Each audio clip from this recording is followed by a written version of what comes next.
Welcome to Rajapalayam recipes. இன்றைக்கி காலையில் பிரேக்ஃபாஸ்ட்டுக்கு என்னென்னு பார்த்தீங்கன்னா, இந்த மாதிரி ஒரு ஃப்ரூட் பேஸ்கட் தாங்க. ரொம்ப சூப்பராக கட் பண்ணி இந்த மாதிரி கண்ணுக்கு பார்க்கவே நல்லா இருந்ததுன்னா டக்கு டக்குன்னு சாப்பிட்றதுன்னு தோணும் பிள்ளைங்களுக்கெல்லாம். இது பேரிச்சம்பழம் பழைய பேரிச்சம்பழம் இருக்குல்ல, அதுதான் வாங்கியிருக்கேன். ஏன்னா அந்த சாஃப்ட்டு பேரிச்சம்பழம் சாப்பிட்டு கொஞ்சம் சளிச்சு போச்சு. ஒருத்தங்களுக்கு 6 ப்ளூபெர்ரி போதுன்ட்டு அதுதான் போட்டிருக்கேன். ஒரு ஆரஞ்சு, ஒரு சின்ன பீஸ் தர்பூஸில் இந்த மாதிரி கட் பண்ணி வச்சிங்கன்னா எல்லாருக்குமே பிடிக்குது. அதனால் நான் இந்த மாதிரி பண்ணியிருக்கேன்.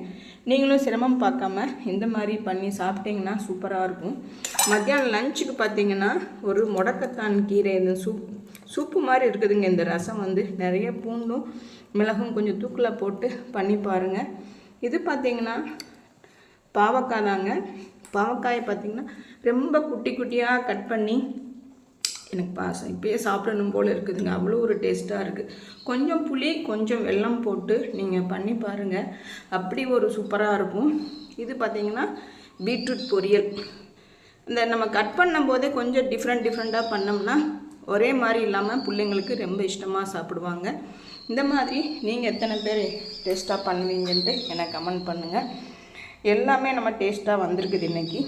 இதே மாதிரி ட்ரை பண்ணி பார்த்துட்டு எனக்கு கமெண்ட் பண்ணுங்கள். தேங்க்யூ.